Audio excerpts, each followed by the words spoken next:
물론 여긴 국민 라디오.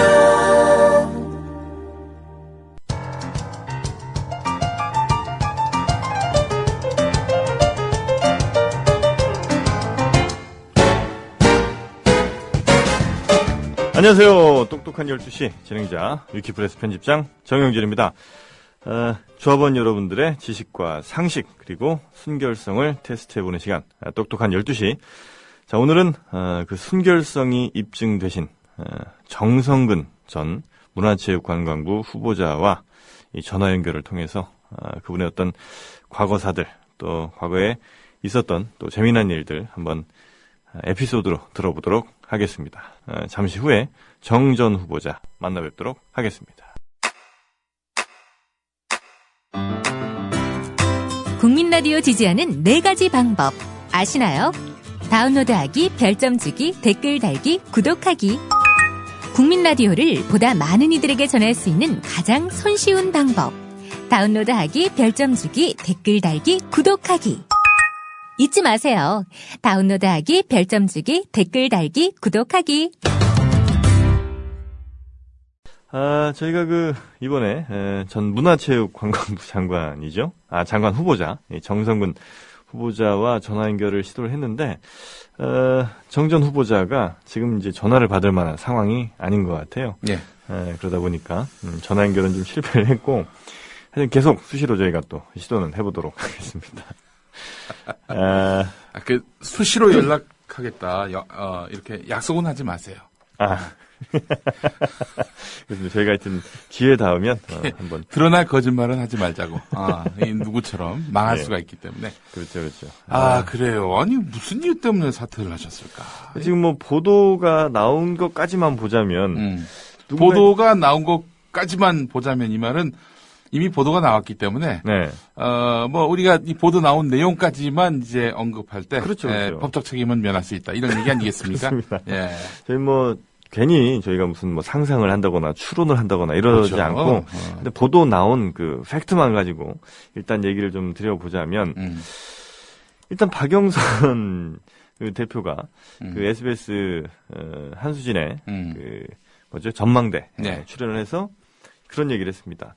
입에 담을 수조차 없는 이런 일이 있다. 이런 제보가 있다. 예. 그래서 이거에 대해서 이제 어떻게 할지 이제 좀 지켜보겠다. 이제 이런 얘기까지는 아마 지난 15일이죠 아마. 예. 정성근 후보자와 관련한 이런 발언들을 라디오에서 했고 그 이후로 상황이 상당히 좀 급박하게 네. 돌아간 것 같습니다. 근데 이제 오늘 한국일보 보도를 보니까 말이죠. 네. 어제가 아니라 네. 그제 아침에 네. 새정치민주연합의 김태년 의원이 있어요. 이번 그렇죠. 성남의 지역구가 있는데 또 오늘 오후에 있을 이강윤의 오늘에서 인터뷰가 잡혀 있습니다. 네. 이 김태년 의원이 네. 새정치민주연합 소속 아닙니까? 그렇습니다. 새누리당 소속의 신성범 의원, KBS 기자 출신입니다. 네네네. 이 사람한테 얘기를 했습니다.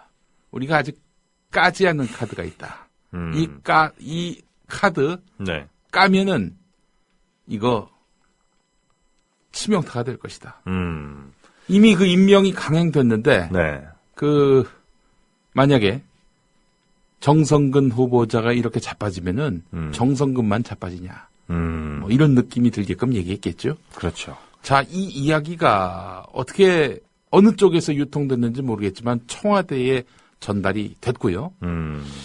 그 이튿날 아침 비로소 정성근 후보자에게 전달이 됐고 정성근 후보자가 그래서 네.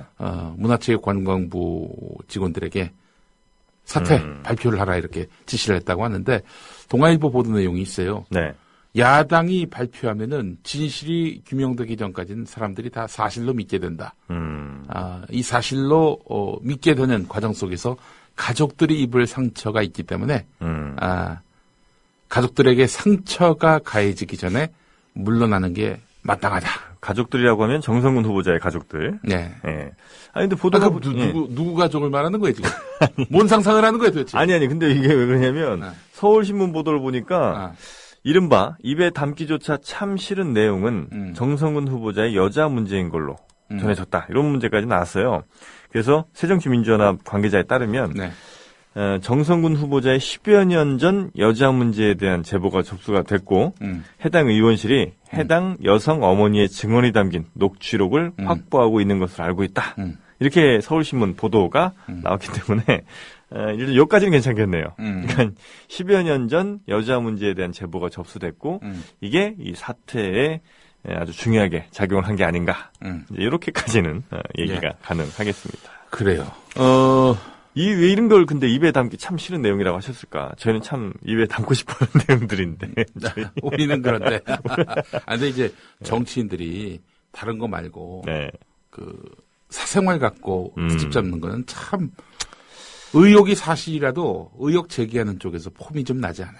그렇죠. 그래서 지난번에 사실은 최동욱 검찰총장 사생활 때문에 잘랐을 때 얼마나 비웃었습니까? 맞습니다. 비웃었는데 또 같이 같은 방법으로 해서 상대 후보를 낙마시키면서 비웃는다?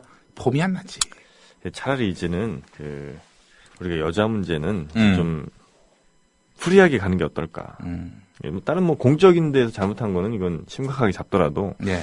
여자 문제는 우리가 혹은 여성 정치인이라면 남성 문제에 관해서는 우리가 좀 관대해지자. 이런 저는 제안을 좀 드리고 싶습니다.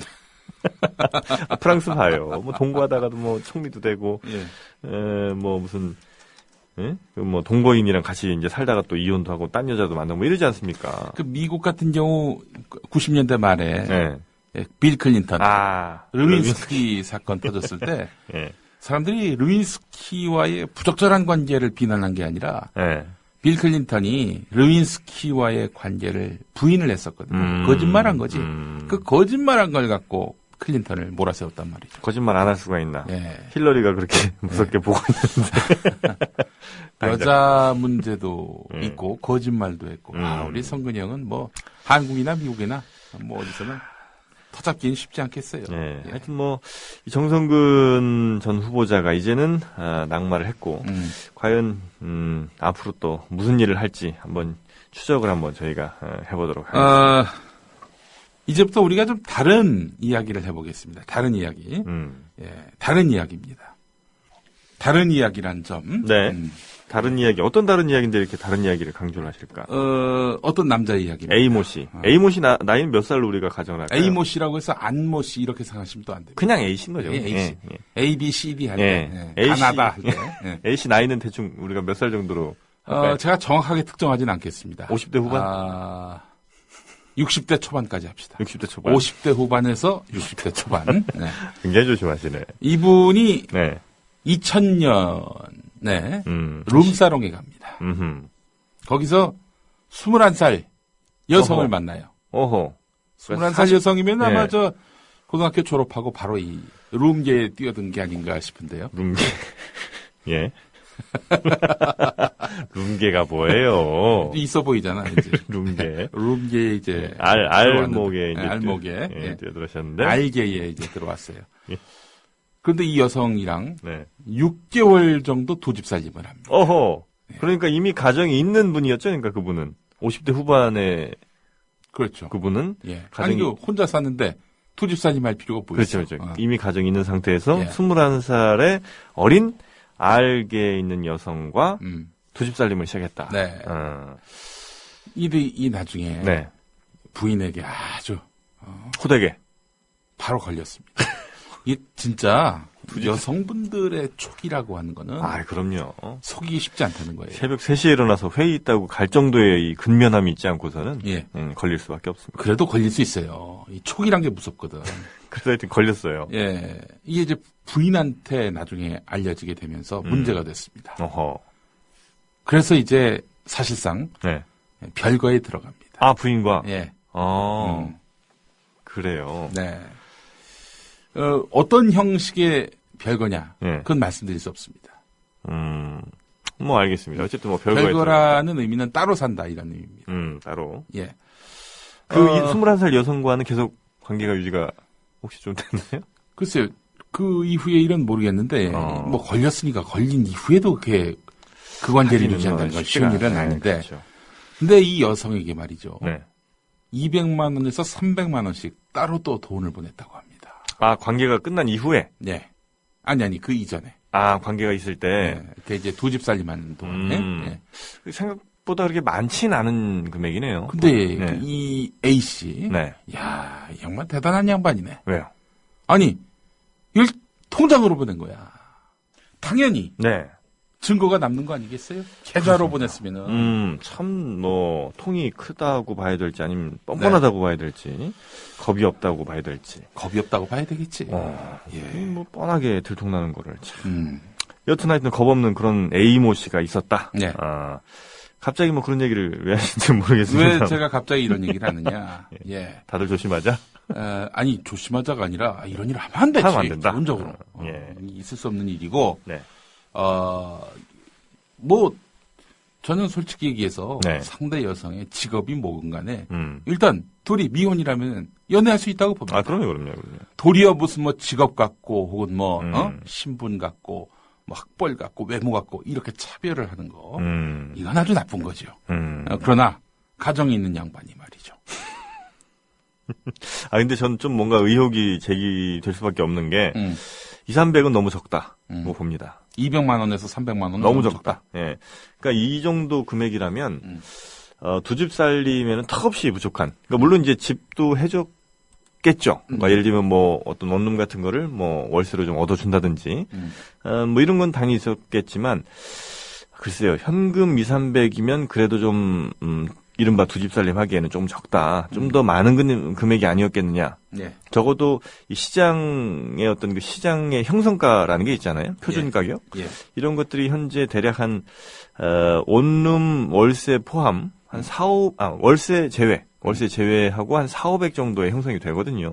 더군다나 21살에 한 40대 후반 내지 50대 초반 정도라면 그 정도 나이 차라면 한 400~500 정도는 충분히 받아냈어야 되는 건데 200~300이면 조금 적다는 생각이 좀 듭니다. 예. 차를 사줬나? 그럼 이제 좀 가능하죠.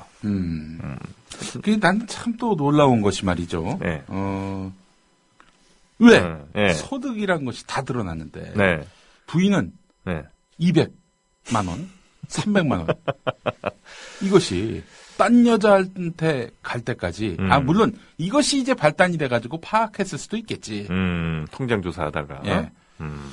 근데 200만 원, 300만 원 지금도 큰 돈인데. 근데 통장으로 쌌다고 해서 예. 그 통장의 명의가 반드시 A 씨 명의이지는 않을 수도 있잖아요. 아니 근데 이제 예를 들어서 현금으로 인출했다고 치죠. 네. 그래도 표가 났는데 이건 계좌로 보낸 거 아니에요. 여튼 굉장히 그 대담했던 사람이다라고 예. A 씨를 정의할 수가 있을 것 같고 예. 이제 A 씨 얘기는 요 정도 끝내죠. A 씨 얘기는 그런 일도 있었으나 하여튼 그런 일은 절대 일어나서는 안 된다. 네, 이건 잘못한 일이죠. 그렇죠. 이거는 그래서는 안 된다는 얘기고. 예. 그러니까 참 그 부인과 네. 자녀들이 받았을 상처를 생각할 때 마음이 너무 아프네요. 그래요. 예. 하여튼 순간의 어떤 그 욕심 이런 것들을 잘 이겨낼 필요성이 결혼한 사람들은 좀 필요하다. 근데 네가 그렇게 도덕적으로 정리하니까 웃기다 진짜. 아이고, 저는 정말 이 결혼 이후로는 절대 그렇게 눈에 들어오지도 않아요. 누가 날 유혹해도 저는 그런 유혹들을 과감하게 또 깨끗하게 거부할 자신이 있다. 이런 말씀을 드리고 싶습니다. 그래요. 또 다른 이야기를 한번 해보죠. 또 다른 이야기입니다. 예. 야, 이 유진용 씨라고. 네. 유진용 씨. 문화체육관광부 장관 아닙니까, 그렇죠. 지금. 예. 이제 정성근 후보자. 네. 모처럼 다시 정성근 후보자 얘기. 정성근 후보자 얘기. 예. 정성근 후보자가 이제, 자진 사퇴를 하면서, 이것도 정홍원처럼 유임되는 거 아니냐? 유임되는 거 아니냐? 이런 억측이 나돌았는데 네. 면직을 시켰다고 하는 거예요. 면직이면 이제 돌아오기 힘든 강을 건넌 거죠? 자른 거지. 완전 자른 거니까 이제. 박근혜가 자른 거지.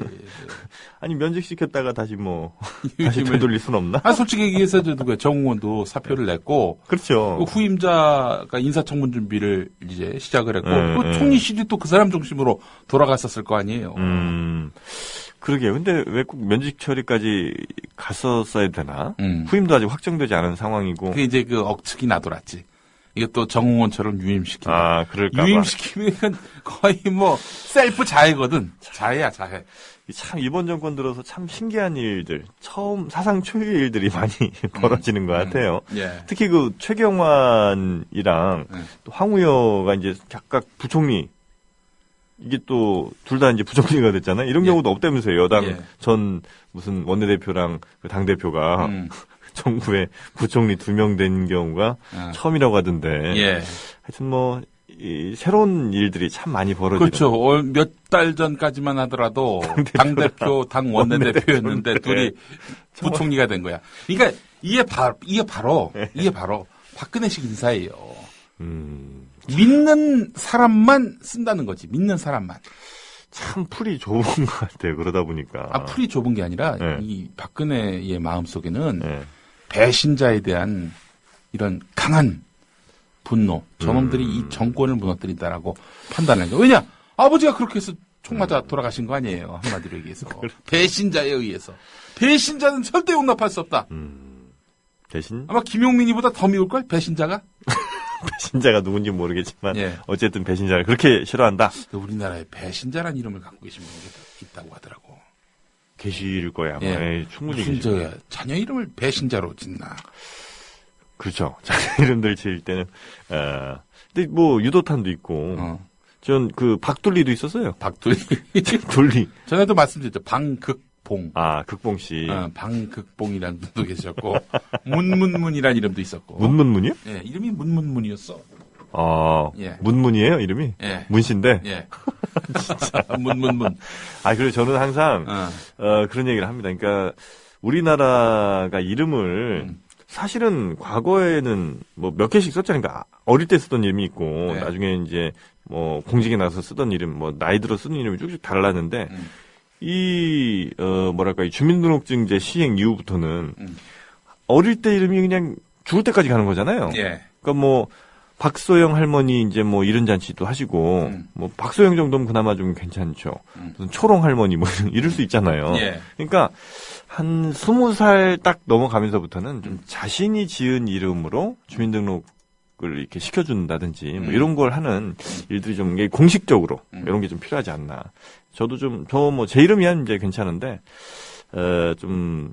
내가 지은 이름으로 좀 나머지 인생을 좀 살고 싶은 이런 생각도 좀 없지 않아 있습니다. 예. 아버지가 지어준 이름 말고. 무슨 얘기에다 지금 그 얘기로 갔지? 그러니까 뭐 그런 과거 생각들 잘 안 하는 사람들이기 때문에. 하여튼 이번에 배신자 얘기나. 배신자. 너도 내 얘기를 귀담아 듣지 않았구나. 아마 애청자분들도 그럴 거야. 들을 얘기가 별로 없어요. 영향가 있는 얘기들이. 아니 그런데 내 배신자 얘기를 왜 하냐면은 김무성 새누리당 원내 대표였죠 옛날에. 그렇죠, 지금은 이번에 당 대표가 됐는데 어제 아주 빅엿을 먹었어요. 누가요? 한 3가지 빅엿을 아주 한 입에 드셨지. 김무성 대표. 아니 그제에 이제 당대표가 된 거 아니에요. 당대표가 돼서 박수를 받고 또 그래서 위풍당당하게 청와대 가서 박근혜한테 악수하면서 잘 부탁드립니다. 뭐 이랬지. 또 최고위원 3명하고 같이 가서. 이제 서청원은 빠지고. 삐졌고. 5시 가야 되는데 이제 그중에 넷만 간 거야. 갔는데 그 자리에서 불과 얼마 뒤에 발표할 김명수 지명 철회. 언급도 안 했다는 거야. 아니 언급해야지. 잠시 후에 김명수 철회할 거니까. 알고들 계세요. 5분 동안 단독 대조를 했는데 그때도 아무 얘기를 안 했다는 거예요. 그리고 어제 아침에 라디오 인터뷰할 때 정성근 후보자에게 억울한 면이 있어 보이더라. 그러니까 대통령이 뭐 인사할 거니까 여러분들이 그냥 잘 봐달라, 협력해달라 이런 식으로 얘기를 한 거예요. 그러니까 임명 쪽으로 가닥을 잡은 것처럼. 그렇지, 그렇게 얘기를 했지. 그런데 그로부터 얼마 안 있다가 정성근이 사퇴했지. 그리고 나중에 또 황우여가 부총리가 됐잖아. 사회부총리. 자기 몰랐다는 거야. 듣지도 못했다는 거야. 빅엿 세계라는 게 뭐냐면 우선 김명수 철회, 그리고 정성근 아웃, 그리고 황우여 발탁. 요 3가지와 관련해서 분명히 당대표가 알아야 될 텐데 전혀 정보가 안 갔다는 거지. 제외를 시켜버린 거네. 그러니까 이제 만약에 김무성이 정성근이 아웃되는 줄 알았다면 그날 라디오 인터뷰에서 그 사안은 제가 잘 모릅니다. 뭐 현명하게 풀어 나가야 하겠죠. 이게 선문답하면 되거든. 그런데 잘 협력해달라. 이거 엉뚱한 그 헛소리를 해가지고 빅엿을 먹은 거야 스스로. 김무성이 그렇게 당하고만 있을 사람은 또 아니잖아요, 근데. 그러니까 이 처음에는 이제 그 말하자면은 비방 논란이 있었을 때도 네. 뭐 적극 부인하지 않으면서 그 나름 지금 먹어준다는 거지 당원들한테 친박으로는 도저히 안 된다는 걸 그 저거 아니까 친박으로 해서 해야 당 대표가 된다고 했을 때는 박근혜 대통령 당선시킨 사람이 누구냐 나다. 총괄 선대본부장이 나였다. 나만한 친박이 아니냐. 난 친박이 아니라 완박이다. 뭐 그러지 않았겠어요? 근데 스스로 비박의 정체성을 버리진 않았어. 대통령한테 할 말은 하겠다. 건강한 목소리를 대변하겠다. 뭐 선거운동 기간 중에 그랬단 말이죠. 그러니까 요즘에는 그래서 당선이 된 김무성이고 당선되니까 미안한 거지. 또 친박의 맏형인 저 서청원이 그렇게 자기를 씹어도 떨어졌잖아. 네. 그럼 박근혜가 얼마나 상심이 되겠어. 또 그 자기 떨어뜨리려고 전당대회에 와서 그렇게 연설까지 했는데 이 대통령까지 빅엿을 먹었고. 그러니까 이제는 몸 낮춰가지고 당분간 협력 기조를 가다가 이제 서서히 자기 목소리 내고 또 대권에 대한 도전도 꿈꾸겠지. 그쵸. 그런데 바로 그 첫날 그렇게 몸 낮춰갔는데 아주 빅엿을 먹은 거 아니에요. 쓰리 빅엿.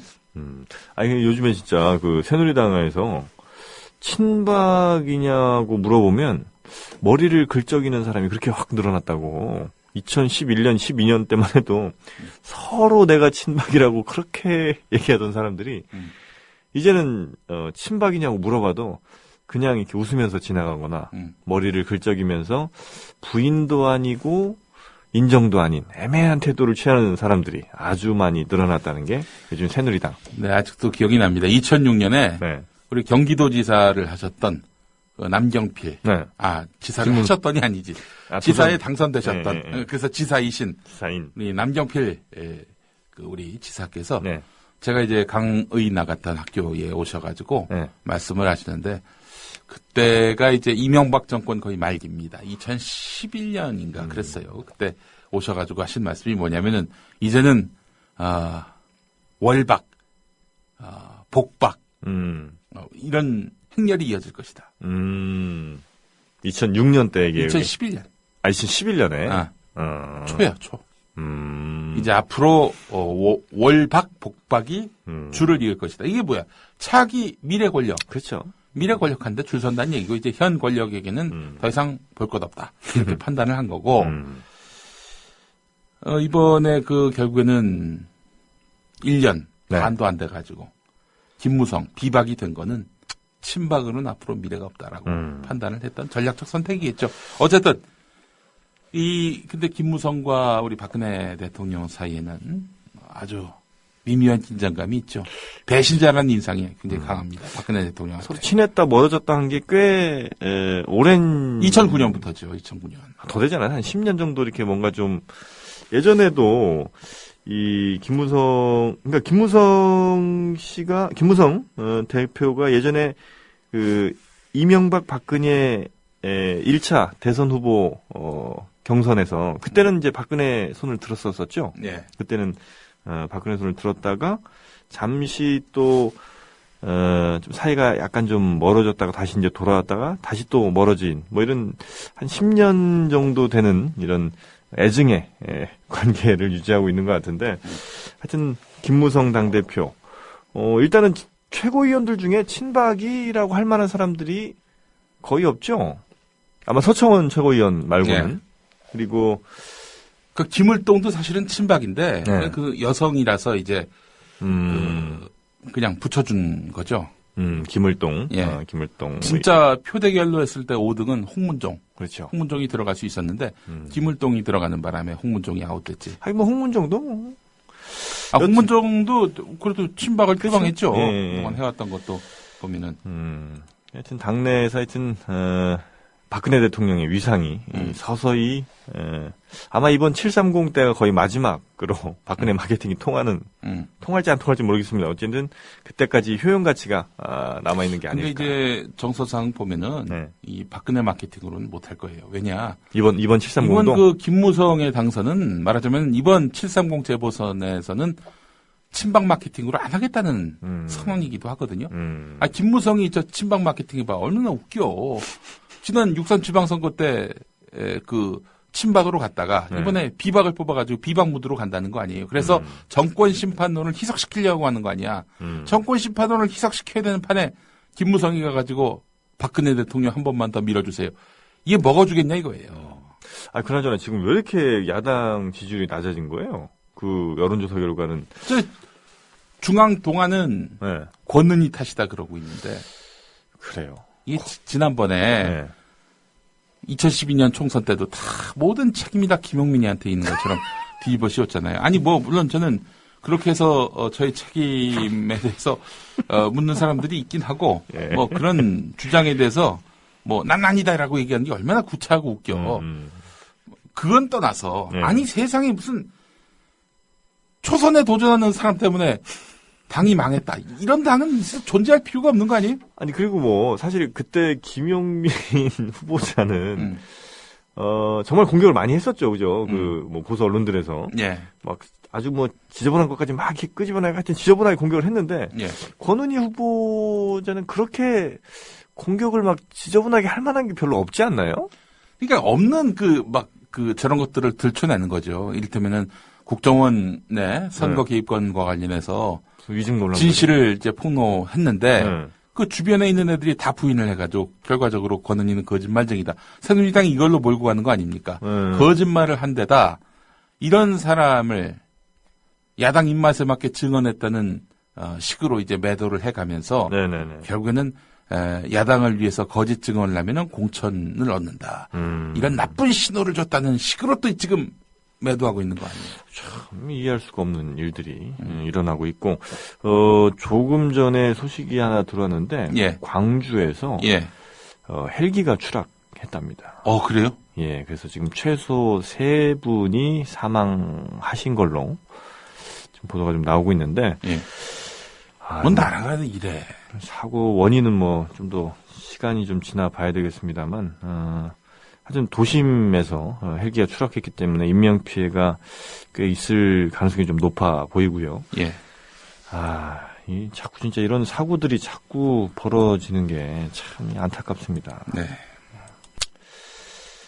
하여튼 뭐 희생하신 분들 또 명복을 또 저희가 드리겠고요.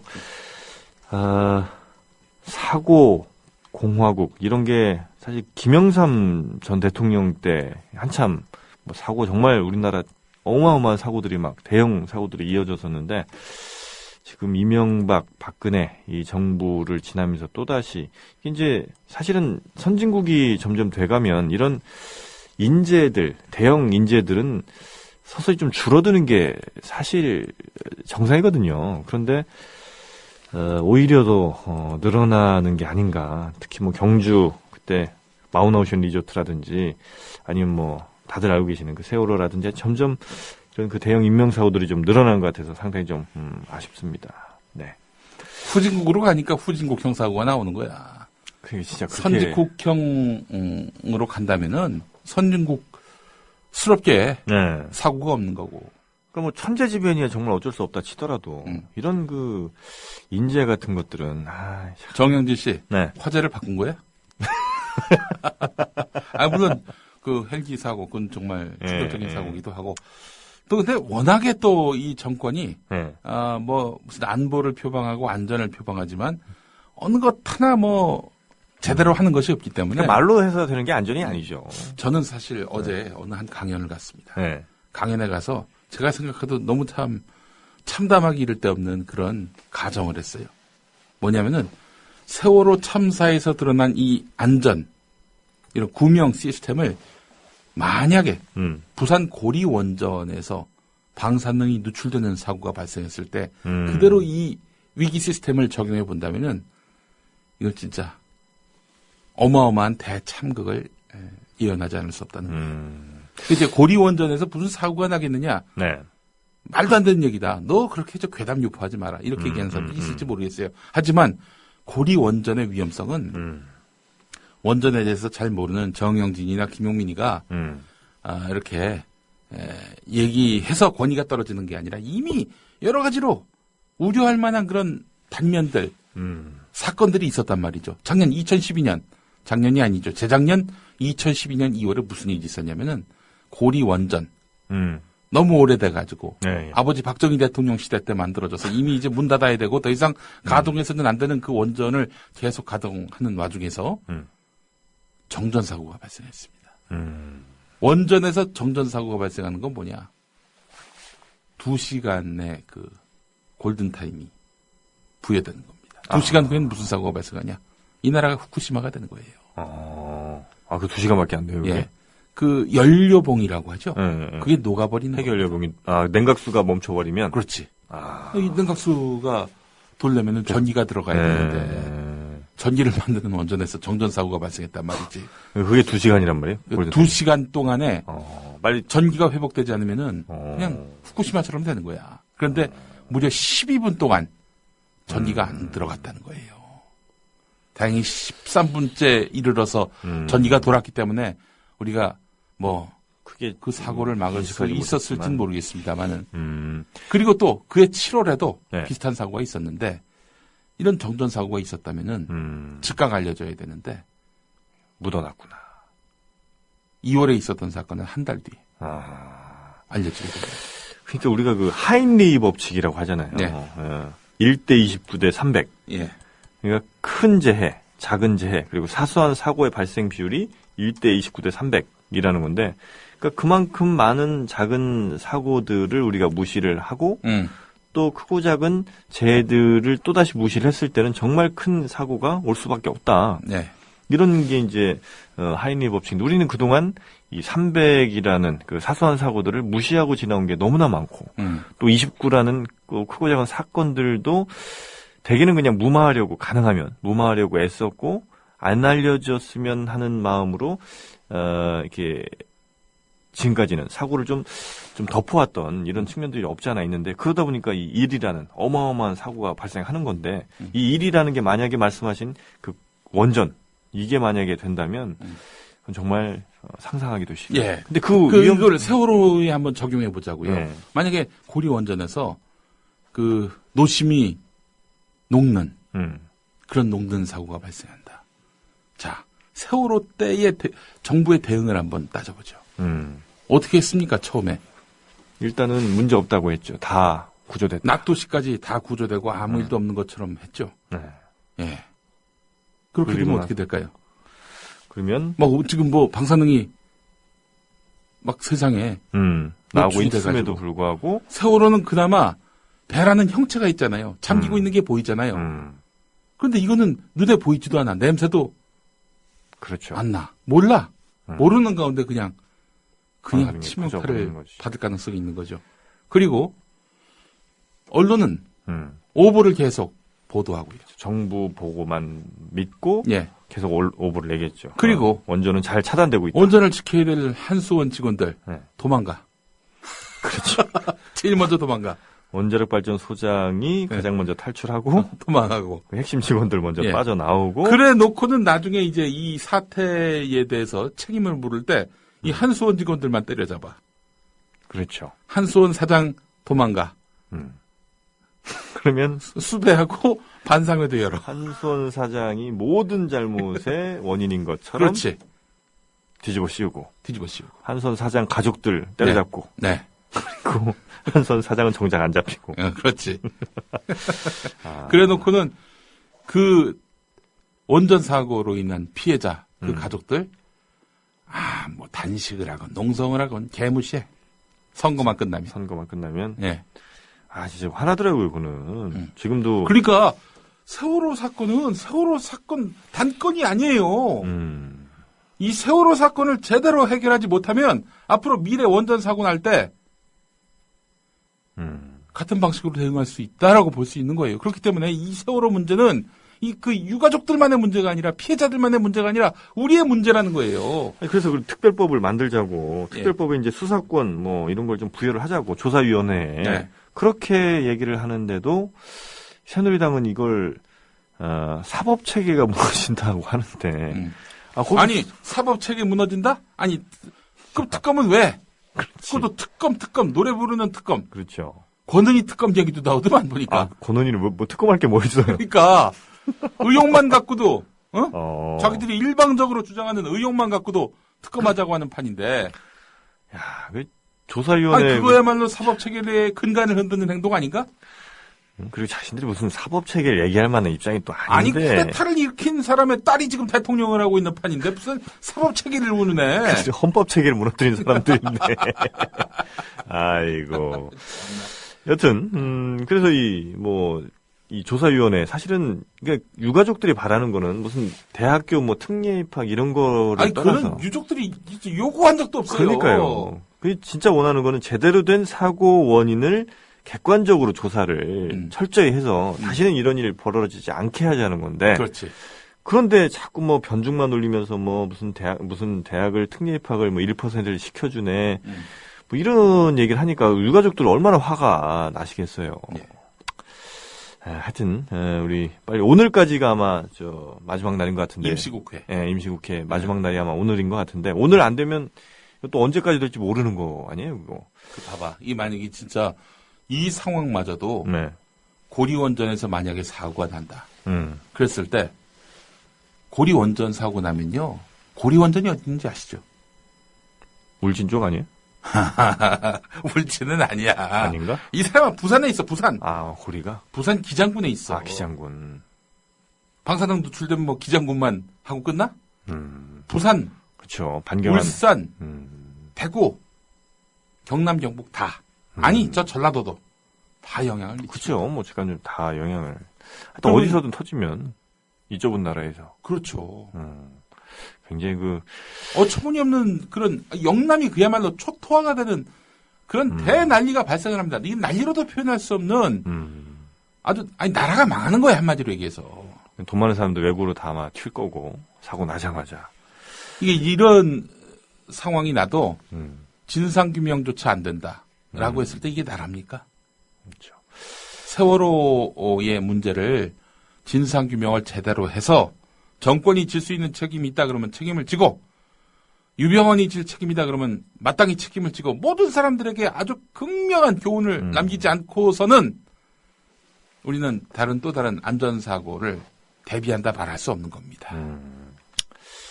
맞습니다. 하여튼 근데 유병헌 잡는다고 사실은 유병헌도 물론 나쁜 짓을 한 것 같긴 한데. 네. 아니까 유병헌의 나쁜 짓은요. 2014년 4월 16일 오전 8시 57분까지의 책임을 져야 돼요. 그렇죠. 신고된 2014년 4월 16일 오전 8시 58분부터는 박근혜가 책임을 져야 됩니다. 그렇습니다. 그 이전은 유병헌 책임이라면 그 이유는 박근혜 책임이에요. 근데 박근혜는 그로부터 7시간 동안 도대체 어디 간 거야? 어디 갔어 도대체? 그 조지 부시도 옛날에 보면 9.11 났을 때 그 어디 초등학교에서 그 수업하고 있었거든요. 예. 그 수업하고 있는데 딱 그 소식 듣고 나서 멍하더라고요. 사람이. 멍한 게 찍혔어. 멍하게 있는 게. 그러고 나서 한 몇 시간 동안 그 양반도 약간 좀 행적이 조금 애매했거든요. 예. 그거를 우리 박 대통령이 그대로 좀 보고 배우신 게 아닌가 하는 생각도 좀 들고. 여튼 이런 어마어마한 사고 이후에 정말 말씀하신 8시 57분 이후에 어떤 구조 실패에 대해서는 이건 뭐 유병헌한테 책임을 물을 수가 없는 거죠. 예. 예. 구조는 국가가 당연히 해야 되는 일인데. 예. 오늘 그래서 우리 세월호 우리 유족분들이 주장하는 이런 특별법 제정을 강력하게 촉구하면서 이쯤에서 마무리합시다. 알겠습니다. 예. 저희는 내일 다시 찾아뵙도록 하겠습니다. 감사합니다. 여기는